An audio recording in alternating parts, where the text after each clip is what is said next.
Gear Patrol calls their new dive watch the best sub-$500 dive watch. Full stop.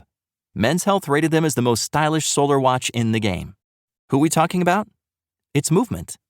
They're leveling up your gift giving with the sleekest watches you can buy and the biggest deals of the season.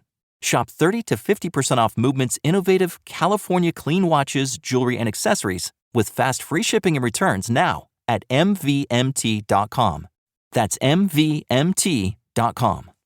The holidays start here at Baker's with a variety of options to celebrate traditions old and new. You could do a classic herb-roasted turkey or spice it up and make turkey tacos. Serve up a go-to shrimp cocktail or use Simple Truth wild-caught shrimp for your first Cajun risotto. Make creamy mac and cheese or a spinach artichoke fondue from our selection of Murray's cheese. No matter how you shop, Baker's has all the freshest ingredients to embrace all your holiday traditions. Baker's, fresh for everyone. The following production is part of the We Be Geeks podcast collective. Neverland is brought to you by mypodcastreviews.com. Check our affiliate link right there in the show notes or on our website to go and join an account. If you happen to have a podcast and you want to see your reviews you get from around the world, from every different possible place that someone could be listening and reviewing your podcast, you need to create an account. It's very inexpensive, very affordable. mypodcastreviews.com. They'll even help you create a link where people can review your podcast very easily that you can put right into your show notes. Once again, mypodcastreviews.com. All this has happened before. Hey kids, Townsend Coleman here, the voice of Michelangelo from the original Teenage Mutant Ninja Turtles. Tom Kane this is, the voice of Yoda on Star Wars. Hey yo, it's Wopat, and a big yeehaw to you all. I used to be Luke too. Hi, my name is Oli Shoshan. I play Jedi Master Shakti. Hi, Butch Patrick here, Eddie Munster. Hi, this is Jim. Hi, this is Bill Farmer. You're listening to the Neverland podcast. Welcome to Neverland, to Disney and beyond. And it will all happen again. And now your head lost boy, the Spider-Pan. Walk on the eyes at each pan. Jeremy. Hooray for Disneyland!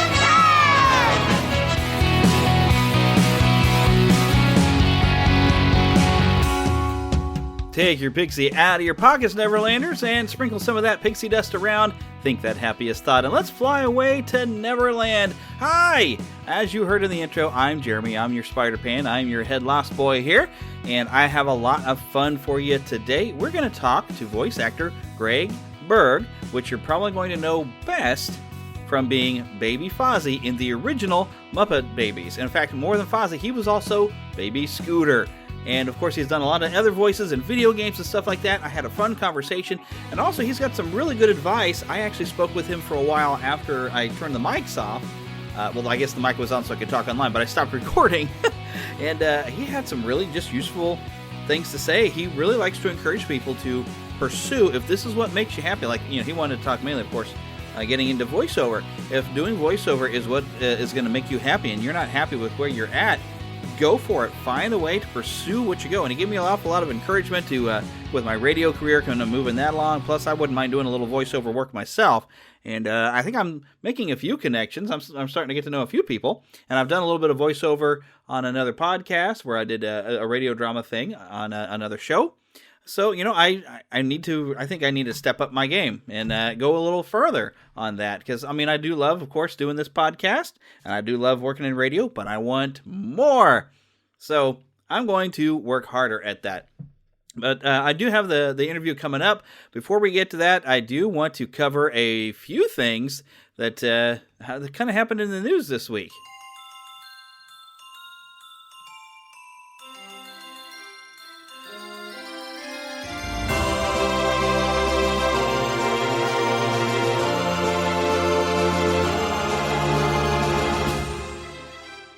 Spanning the Disney and geek universe to bring you the best in comics, toys, movies, and entertainment.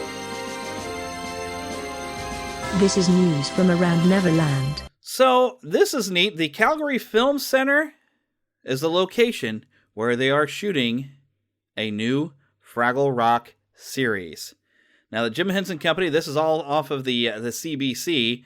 They say that Jim Henson Company says production has officially started in Calgary on a reboot of the original 1980s children's puppet series, which was filmed in Toronto. And last April, a new U.S. shot U.S. shot limited series of shorts called Fraggle Rock Rock On debuted on Apple TV Plus with guests including Canadian singer Alanis Morissette. Now, I don't have Apple TV, so I didn't get a chance to take a look at that.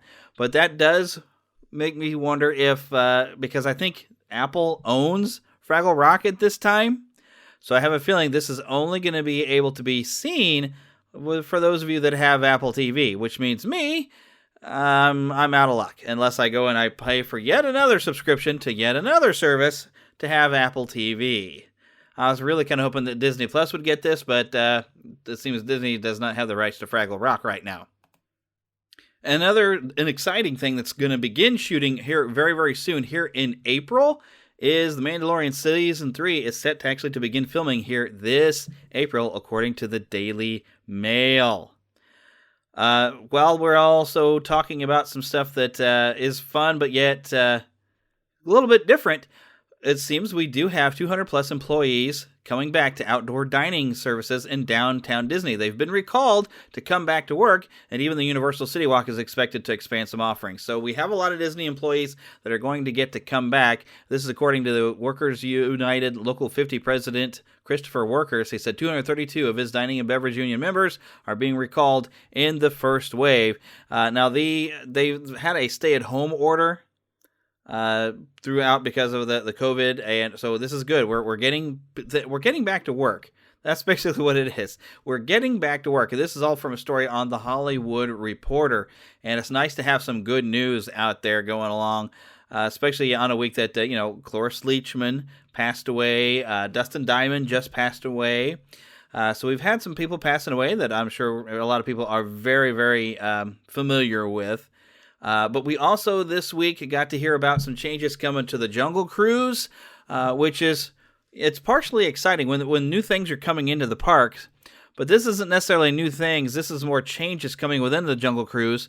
And I have a video, if you visit the Neverland to Disney and Beyond YouTube channel, I kind of go on a bit of a rant on how Disney attractions are supposed to be founded on imagination, inspiration, and innovation. I mean, that was the Walt Disney way. He said the parks wouldn't be complete as long as there was imagination. But it seems now they've added the word insensitivity. And so insensitivity seems to be now the catalyst for causing change and new things at the park. And I don't think that's the way it's supposed to be. So I'm going to leave that there. If you want more information on that or think I'm crazy, you can go to the video and you can comment and be civil to other people who might be commenting there as well. But that's kind of where I've been at.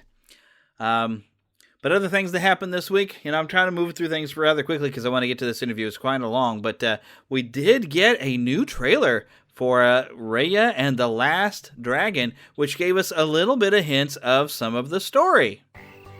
Mama, another gator got in the house. Another gator? Give me that shovel. Come here. Get him, Mama. Get that gator. The Neverland Trailer Park. All right, guys. Remember what we're looking for. And don't trust anyone. Whoa, what? Hey, baby. Where are your parents? Hey, who's baby? What? Really? A con baby?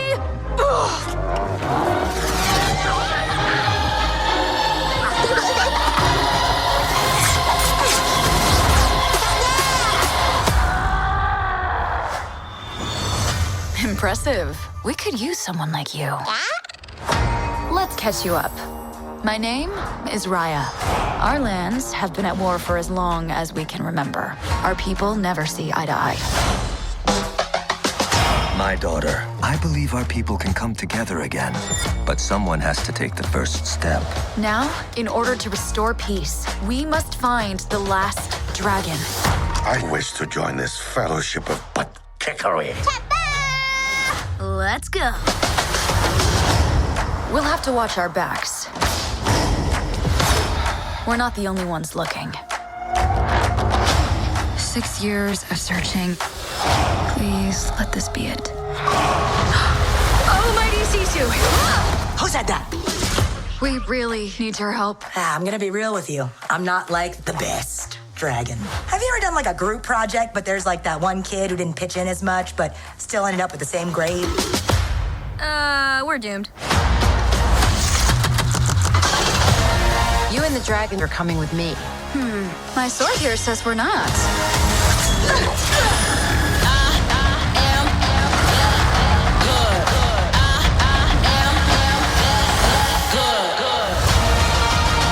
The world's broken. You can't trust anyone.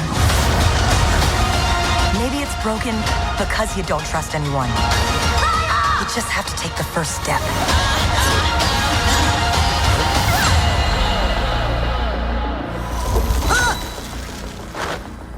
I just shape changed. Dragons can do that? Look how close my butt is to my head. It's gonna make digestion so much faster. In theaters or ordered on Disney Plus with Premier Access, March 5th. When I see the plot, it reminds me a lot. Now, I haven't watched the entire series, but that Nickelodeon series about Avatar and The Last Airbender, and you have all these different kind of peoples in sort of a Far East styled world. And they're all, I guess, warring, except for, I guess, in that they're all warring against the Fire Nation or whatever. But they need to unite everybody together against one sort of common foe or something. That's kind of what I feel like the plot of this is, except for there's a dragon involved, and the dragon's supposed to be the only one that can help unite everybody. And the dragon is, of course, not what you would expect the dragon to be. Now, the original stuff we saw, it didn't seem like it was going to be this goofy. This looks very, very goofy and very, very silly. But you know what? That could be fun. I'm thinking I'm going to have a good time laughing at this. I think I'm going to enjoy this movie. It looks kind of goofy. It's very neat and stylized.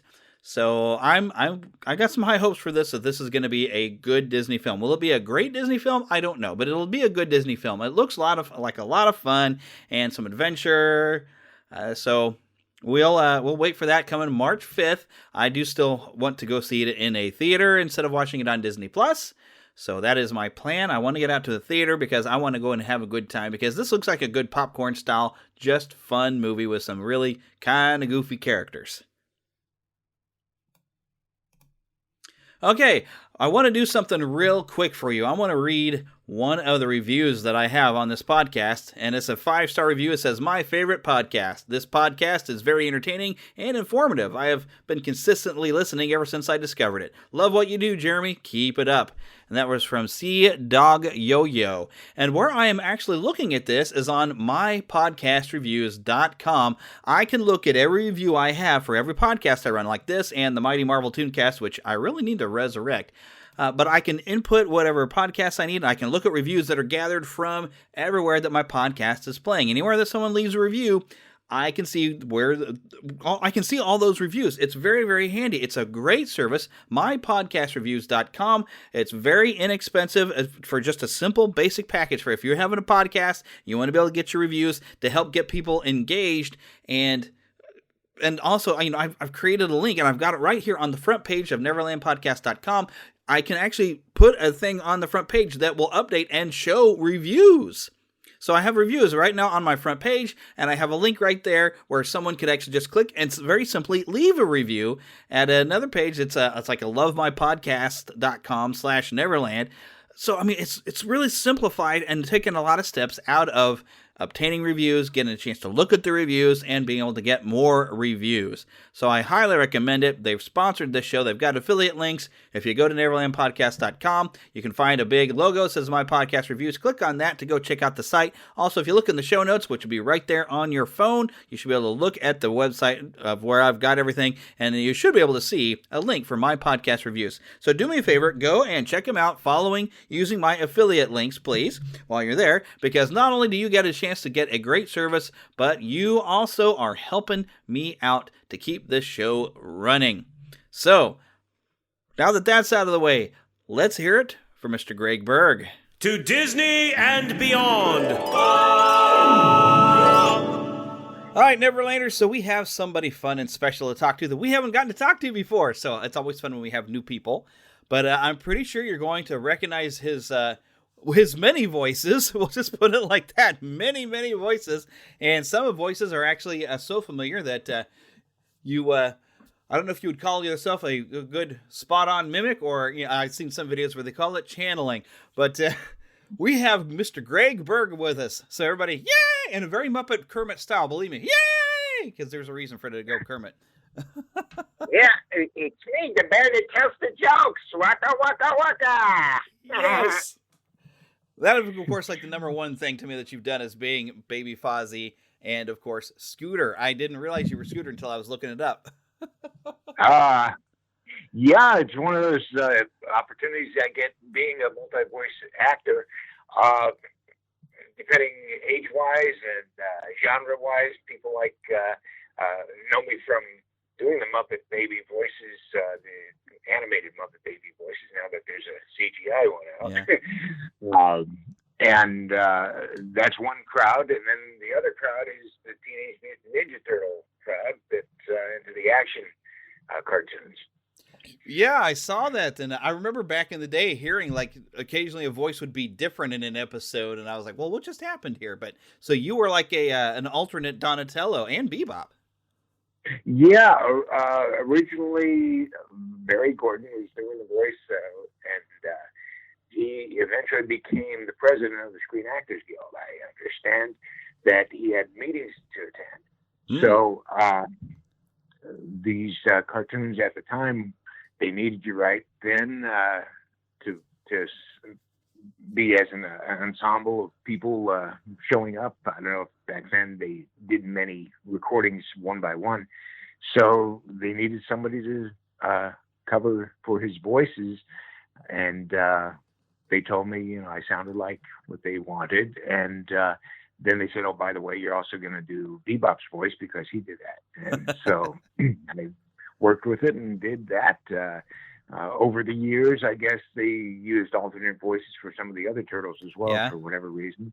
And, again, being multi-voiced, that's the fun of doing this work.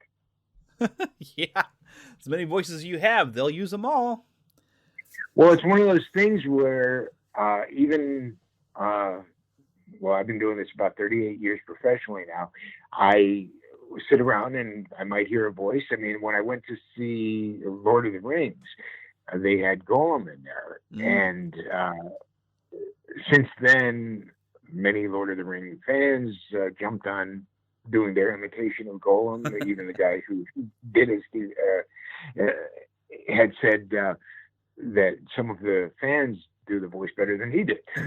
But while sitting in the theater watching the show, I just started to hear it, and I said, "Sure, I can do that voice too." And I would practice it while watching the movie, and people around me kind of thought he was still talking in the movie, and that's when I knew I could do that voice, among things. So these voices come to me, and I just try to find a place to play with them somewhere. So were you always kind of just a natural mimic? You could hear a voice and just pick up on nuances and go from there? Yeah, nobody ever said, hey, can you talk like somebody? I think once I was playing around, listening to somebody popular on TV, and this is going back to when in my teens, high school. And I think even before that, I was imitating relatives. And since we lived in the suburban area of Ohio, and the relatives would not show up as much because we're far out in the woods there, I would imitate one of their voices, and the family had thought somebody had just showed up. And I said, no, it's just me. And, but that's when I kind of knew, okay, I've got something going here. Yeah. And then it eventually went into the popular voices.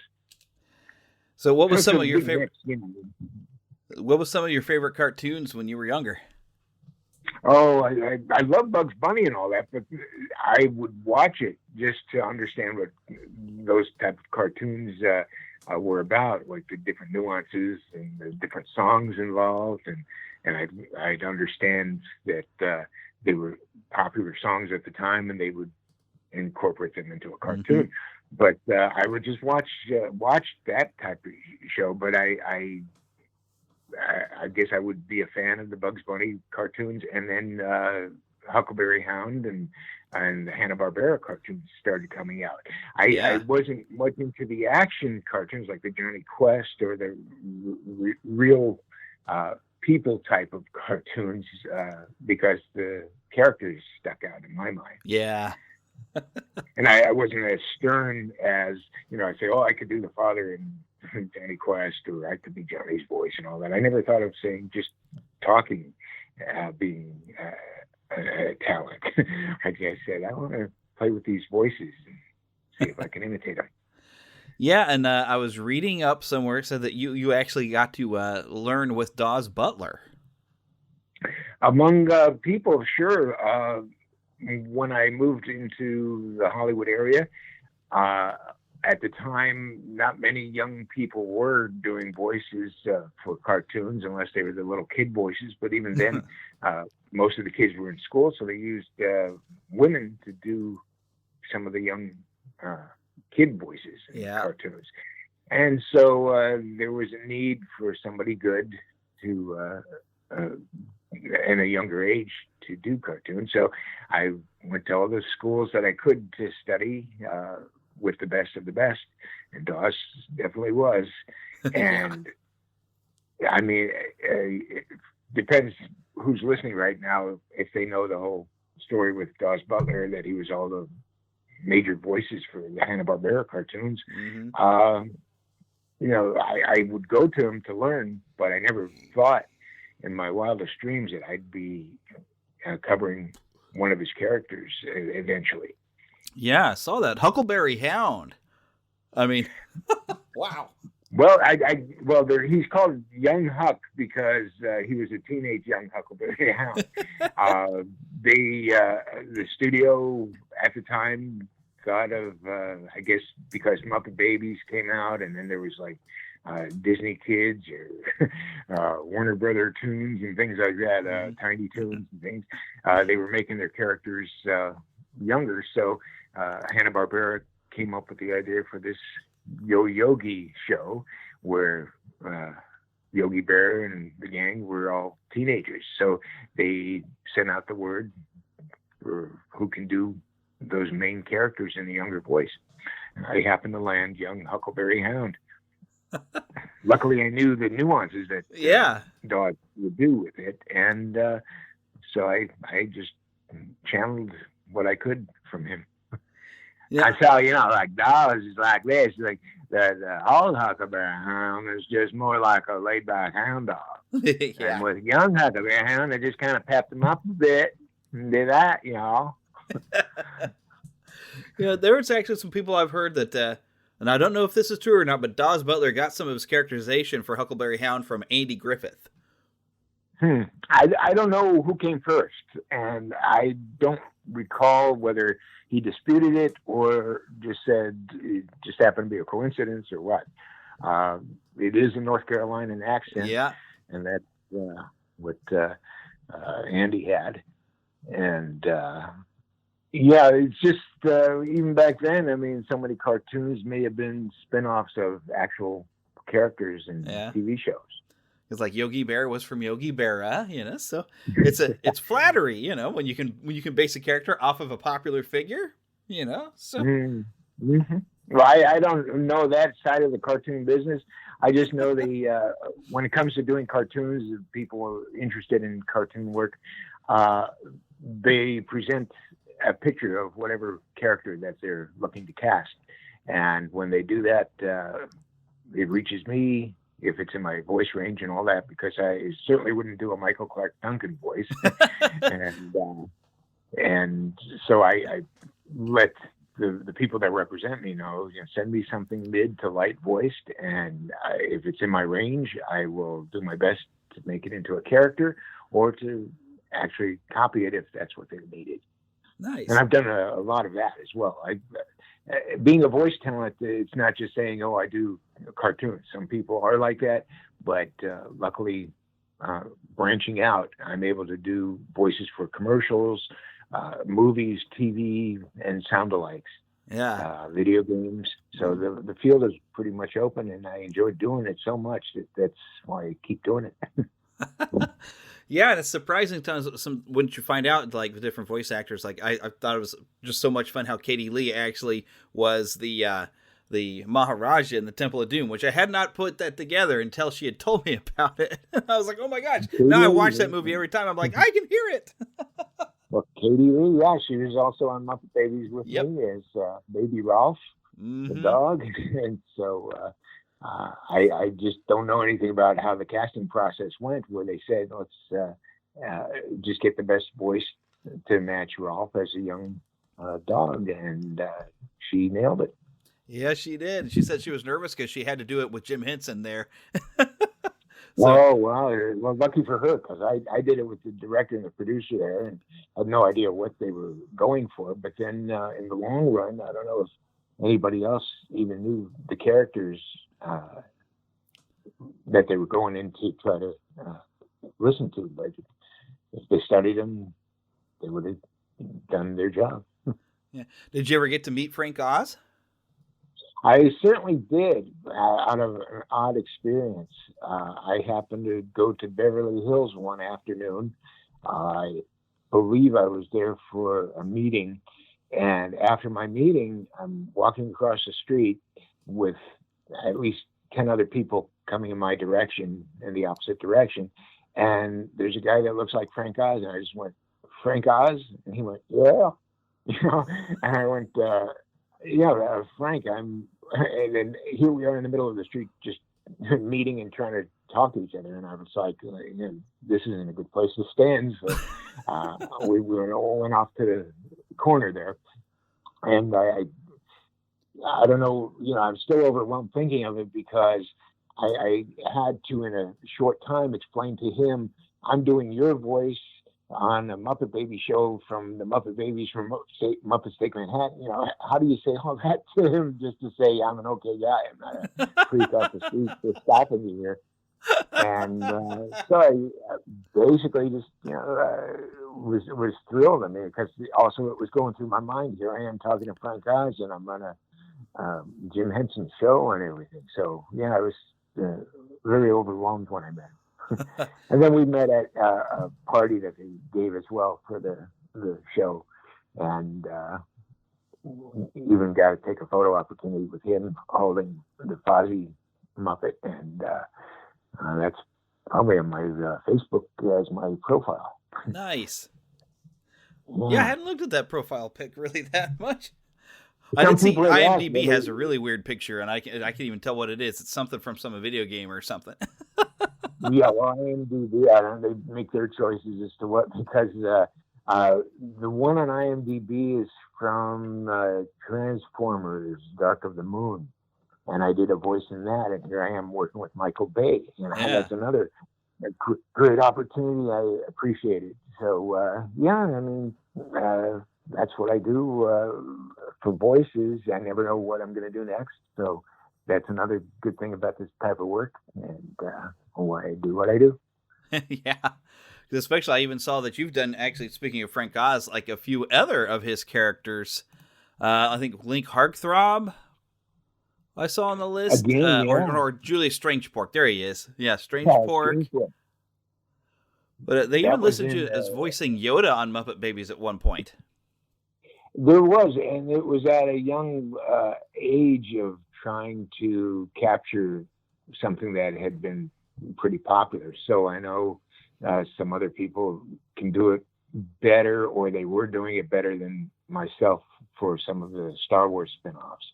But they just happened to say, okay, we need Yoda, and that was Frank's voice. And since I come close to Frank's voice when I do the characters, I got to do it for that particular episode. So I know some people have lists out there saying, oh, well, my favorite voice of either Yoda or Fozzie there and all that was this guy or that guy. But I'm out of the pool, and I love doing it. If they didn't think I could do it, I wouldn't be doing it. But this is how I do what I do. Yeah. The funny story is, and I actually have a video on my YouTube of this, I recently at an antique store actually found when McDonald's did Muppet Babies toys. I used to have a Baby Fozzie when I was a kid, but I actually found a Baby Fozzie that was completely still in its package. I went ahead and I took him out of the package because I wanted to get him out. I'm like, it's a Baby Fozzie. I had one when I was a kid. So, now, was that the stuffed animal that they were selling? And then they also had the Happy Meal toys too. Yeah. I have a collection from every time somebody gives me an item from the show or something that they made. I put a little tag on it to who gave it to me, and somebody sent me a Pez dispenser of Huckleberry Hound, which Nice. I don't think they made any items of young Huck, but this was regular Huck, and it's still in the package, so it's still a nice collectible. Yeah, it was the Happy Meal toy where it's the little, he's got the rocking horse that he rides on, and you can interchange him with the Kermit figure on a skateboard. So now, if I could find some of those other ones. I was tempted to keep it in the bag, but I was like, I got to get it out. Wow. I'm 43 and I'll still get my toys out. I don't care. Well, then that explains why you know all about the Muppet Babies, because the show originally came out in '84, I believe. Mm-hmm. And so that would mean you'd have to be about 2 through 4 to 7 at that point. Let's see, I think it would have been about 7 years old in '84. Yeah. So I remember watching that, and I hadn't seen the Muppets Take Manhattan yet when that cartoon came on. So I mean that was my introduction to Muppet Babies, and I had no idea actually they popped up in the Muppets Take Manhattan until that scene came up, and I was like, oh my gosh! And I was actually a little disappointed that in the Muppets Take Manhattan movie, when the Muppet Babies pop up, that they didn't have the same voices that I was used to in the cartoon. Oh, right. Well, yeah, Muppets Take Manhattan is where it all started, and it was just a great opportunity to be part of the chain of command from there. Went to an animated show. I mean, there was some items that actually came out, or they never made the physical market. It was in testing stages, but they had myself and the cast come in and do voices for a doll that would interact with the other dolls. Oh, fun! From the show. And you could have them like across from each other in the room, and one would say, you ask him this question or something, and then they would just converse with each other based on the chips that they were installed with. But it never turned in. It's more like a Teddy Ruxpin type doll. Yeah. So among things that are out there, I mean, I have a stack of toys and dolls and pictures that I have, but things that didn't come out. Somebody even sent me Pampers with Muppet Babies on them. So, as I say, I'm not aware of everything, but that was nice to see what they did with them at the time. And another popular collector item from the show was the Muppet Babies record albums. We did 2 that I believe there were 2 record albums and then 2 cassettes that they went to. And for people who collect, they'd say we've got VHS videos, and then somebody said they had a DVD, and I said, but we never did DVDs. So if you have a DVD, I don't think it's anything we did.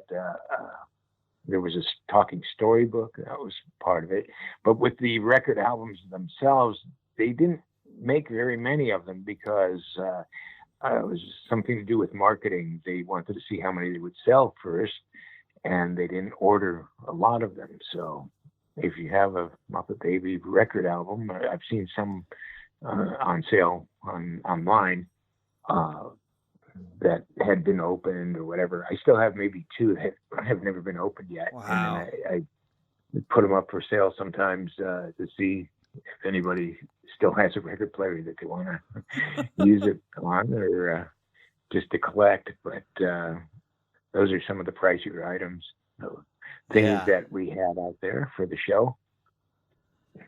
Yeah, it's almost like everything about the show just disappeared because we didn't get an official DVD release.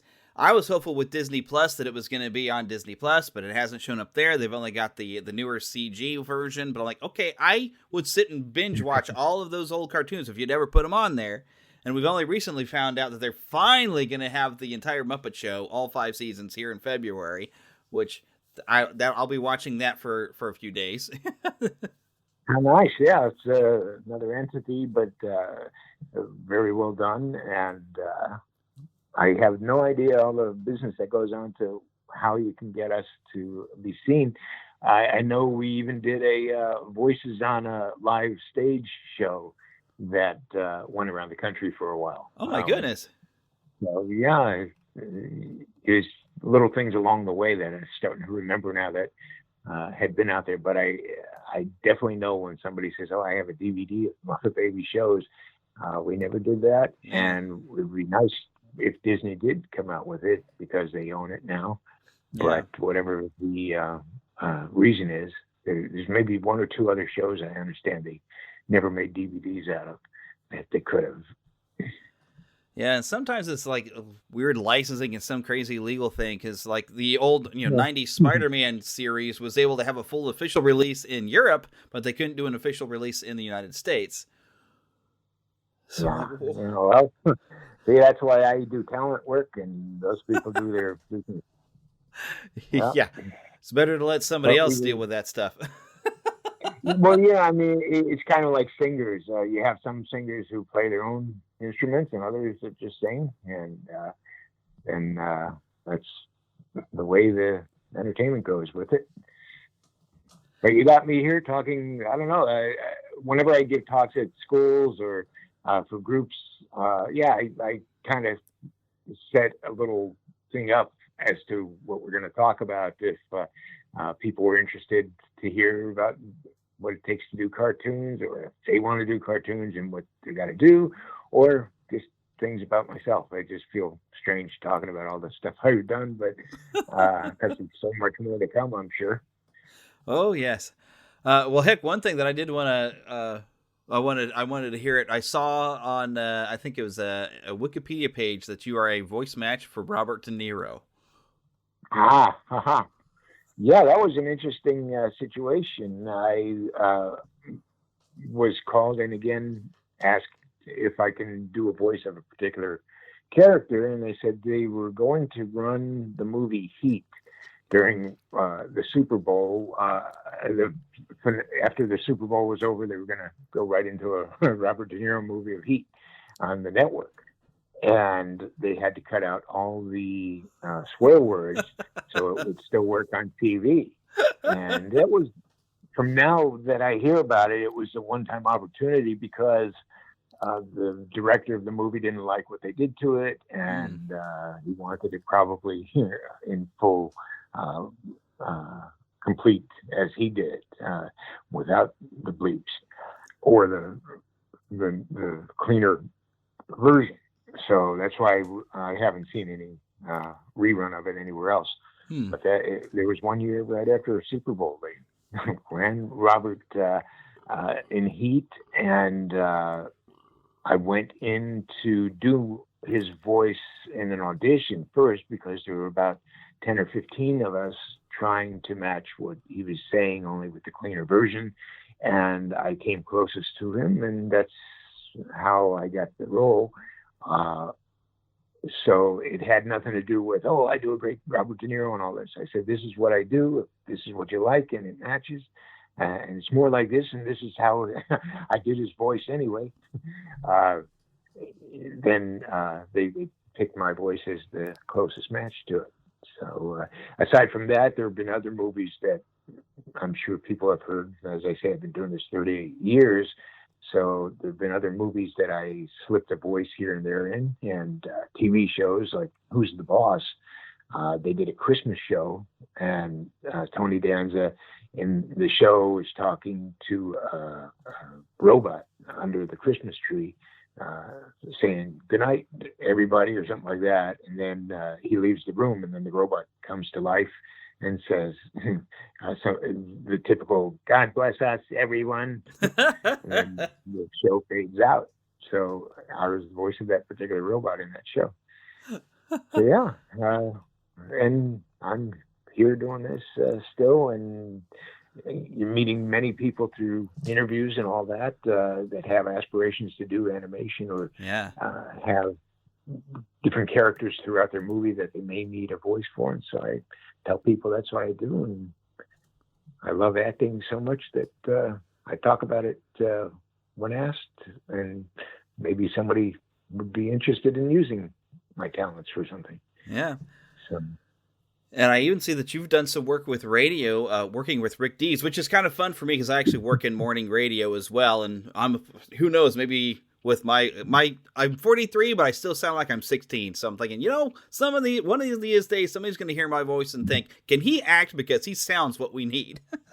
I would be an awesome voice for Spider-Man, I think. I still think, I've seen 80-year-old talents doing voiceovers still, which there shouldn't be a limit. Some people have talked about, you're not going to work much after a certain age and all that. I don't go by that. I just say if the voice matches, then keep up with it. Yeah. But sometimes some of the older people may get that little treble in their voice, and it shakes when they talk. So then they will have to replace them, maybe, unless they make the character age more or whatever the reason is. But doing voices or radio or any of that, you can last a long time. And I got into radio myself actually because it was part of anything to do with voices. It all goes back into the high school days when I met a radio personality named Jerry Healy, who came from Scranton, Pennsylvania. He moved to Akron, Ohio to do a morning radio show there. And he did 2 other characters in his own voice, plus his own in this morning radio setup. So it sounded like 3 people were doing the show. And I thought that was incredible. I said, first I thought, okay, there's 3 people doing the show. And then I met him, and he invited me to watch the show one time in person. And there he was doing all the voices. And that clicked in my mind saying, okay, so I do voices. I'm going to play with that. And here I am on Muppet Babies doing 2 of the voices. So it all really harks back to him as one of my early influencers. And but yeah, radio came about, and I started doing voices. And Rick Dees heard me when he came into town and said he was doing a morning show and wanted somebody who can do a comedic voice of some sort. So I said, well, there were 5 people in the studio that he came to visit and introduced himself to. And so when he said I needed some voices for this morning show and different characters, people stood up and said, well, I do Richard Nixon, and maybe he could call you and all that. Well, it was the late 70s, so there was not much of a need for Nixon at that point. And some of the other voices, other people did James Bond and things like that probably. So I said, well, I'm young. I was working at the Comedy Store as well, and I would get to flush out new voices or hear people who were up and coming. And so I said, well, I do John Travolta, and he's on Welcome Back, Kotter, and everybody remembers him, Yeah. So he says, give me a call and we'll work something out where I would call in and just talk about my everyday life and add a joke to it. And then it'd be a quick in and out kind of thing. And so I called him one day, and then he says, call back again the next day or the same week. And it turned into a regular thing for about 20 years for me. Wow. And it was mostly live. So wherever I was at, I would call in. And he says, oh, how's it going today, John? We called him John Revolting because we couldn't say it was John Travolta because just legal reasons. And we didn't really, I had no idea if people really believed it was John Travolta, but he just says, no, we got to change the name. So it sounded like something legal was going on. So we called him John Revolting. And even after doing the character for a number of years, I made it onto the Rick Dees record album called Hurt Me Baby, Make Me Write Bad Checks. And there's a 2 or 3 minute rant of me going on and on about things I did for the day or something like that, and he included it in the album. It's Grammy nominated as well. So glad to be part of that. Just all these fun stuff that come out of what I do.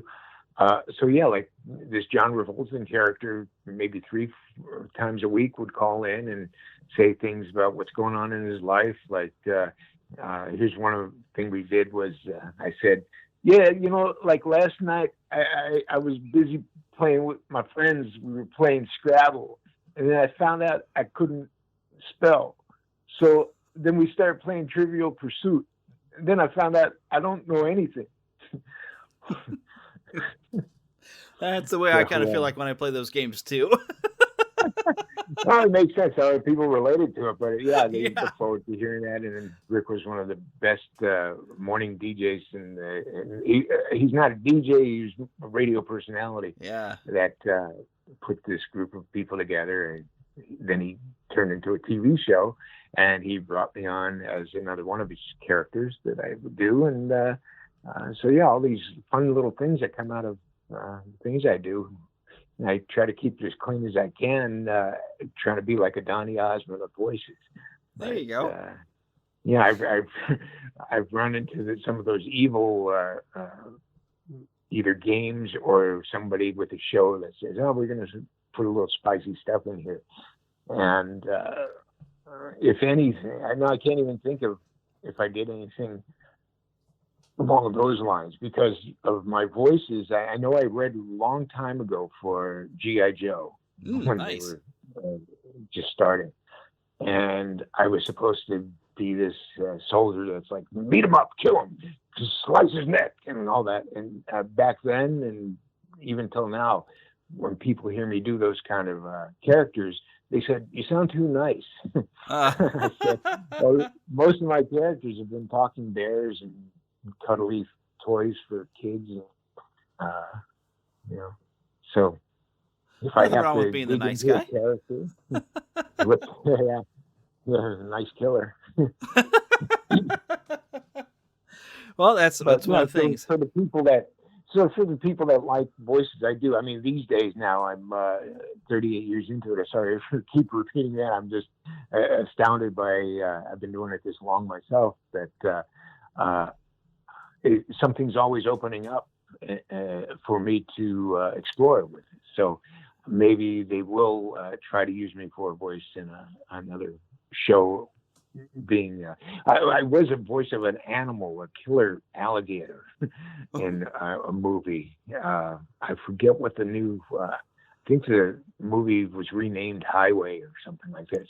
But these kids break into a zoo to bother with the animals, and I think they were intending to kidnap an alligator of some sort, but this was like a killer alligator, and I was the voice gurgling sounds, and they mixed it in with 2 other people as well of this alligator that the minute you would hear him, kind of like the Jaws theme, only you hear him gurgle and you know he's on his way.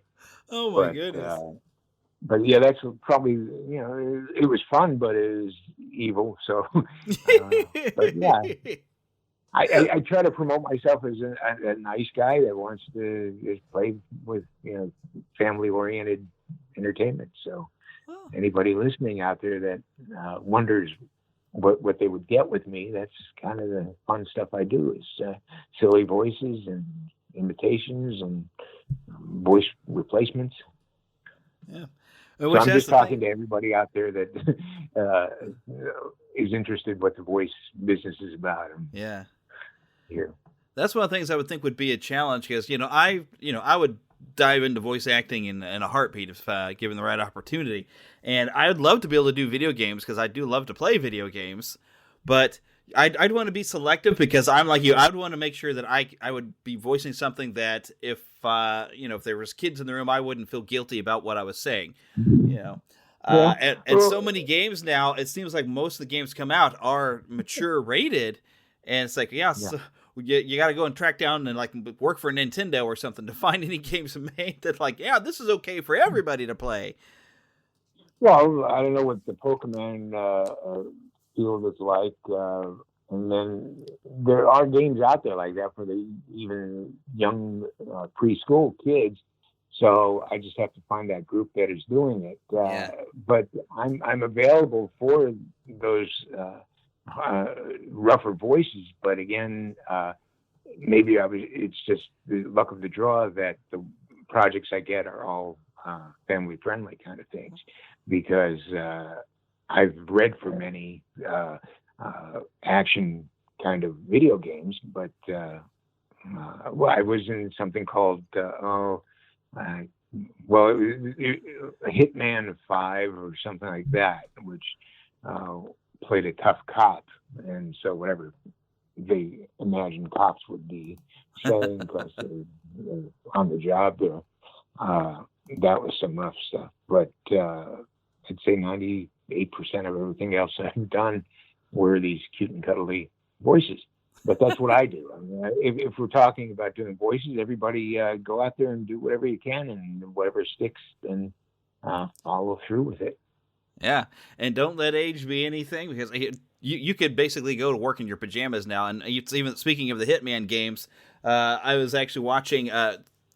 They were doing some promotional stuff for, because now they've rebooted the Hitman franchise, and the guy who's voicing the main character in that is an older guy who does this great, deep, low voice and everything. So, I mean, it's these guys, as long as they keep making these Hitman games, the guy who's the voice of Agent 47 has, as old as he is, he'll keep working. Well, from a celebrity standpoint, you also have Ed Asner, who's, 92, I'd say. But I've never worked with him, but I mean, he's been at it for a very long time, and I appreciate his work. Oh, yeah. And people like him to follow, doing Up and everything like that. You have a career out there. And then, Ernest Borgnine and Tim Conway were doing regular voices on SpongeBob before they passed. Yeah, there you go. Yeah. So I mean, I'm out there just keeping positive. I mean, I'm telling that to people I meet and discuss the voice business with. I just say, take away all those blocks that are blocking you from pursuing it. If you want to do it and have fun, do it. And that's why I was doing what I was doing.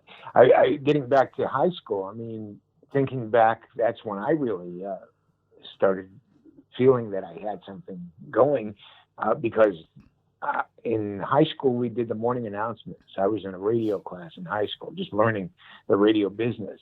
And part of what the class got to do was do the morning announcements, because we had to work equipment, and we learned how to do that, and work microphones, and learn how to talk on a microphone and everything. So in this particular school I went to, it was my first year there, because I bounced around different high schools that had other radio programs, but this was the best in the city. So I said, okay, I'm at the top of the ranks here with quality of radio programming. They said, okay, so you kids get to do the morning announcements. Well, I tailored it to where, with that radio background and characters and all that, I would do the morning announcements in different voices of popular people at the time. So when it came to doing the school sports, where I would just say, okay, here's the morning announcements, and with today's sports is Howard Cosell. And he was really big at the time doing the football games. And yeah. So I would say, and I went to North High School, so I was like, here's the latest from North High School. The North High School Vikings crushed the Holborn Knights last night in a game, and it was going with that. And I'd say, now for the school lunch menu for today. And I'd say, here's Julia Child, world famous cook. Oh my goodness. And so I go into doing a Julia Child voice, and today we're going to have smashed beaver face and topped with crumbs of otter. And it was the best thing for that school, I heard, because they said for the first time, all the students never said anything during the announcements. They all stopped to hear it. And after maybe 3 or 4 weeks of doing that, like that, the principal came up to me and just said, we're not going to do that silly stuff right now. And so he let somebody else do the typical, hi, this is Mr. Closer, and we're going to do this. So goodness. Just went back to talking. But they said, "What is this? Who is that?" And all that kind of thing. And it was the same guy doing all those voices and all that. So that's kind of when I got the attention and said, "Okay, take it to the next level." And people said, "You can get paid doing that." I said, "Where did I go?" And that's how I got into this. So what would you say is the best advice that you could give for somebody who wants to get paid to do this type of thing? I mean, definitely you've talked about, studying, learning, and know your stuff, know your microphones. That's kind of where I'm at now. I've studied, I got my degree, and I'm working in radio. And you definitely get a character even going in normal radio, because there's definitely a difference between me here on the podcast and me when I switch over to news and weather that I do every morning up in Cameron. Your radio voice? I'd say because I have, before this whole pandemic started, I was looking into giving speeches at places that would like to hear how to do whatever it is you want to do, because I wasn't limiting it to doing voiceovers. I was trying to get word out, because I was inspired by others as well, how to do whatever you want to do. And I said, okay, if that works for me, I'm going to tell everybody else how to do this. And so I started to look around as to putting a thing together where I can go out and talk to people about this. So if I were to tell anybody anything, I said they can do whatever they want to do as long as it doesn't violate any laws, the public laws or the spiritual laws and that kind of thing. They don't want to rob a bank and all that. So it's and you can do it, and keep your focus, be persistent, and there's a lot more that I mean, this can turn into a half hour talking about how to do what you do with examples of what I did, but that's what I was using. I said, if I could do this, you can do anything else that you want to do. Because you're not, unless you're going to build a rocket to go to the moon, then you have to get a little bit of this and that from all the different countries and the science knowledge and everything like that. Mm-hmm. But just like if you want to be a dentist, you go to a school, then you get some training, and eventually you're on your own doing it. So It is simple. It shouldn't be too complicated.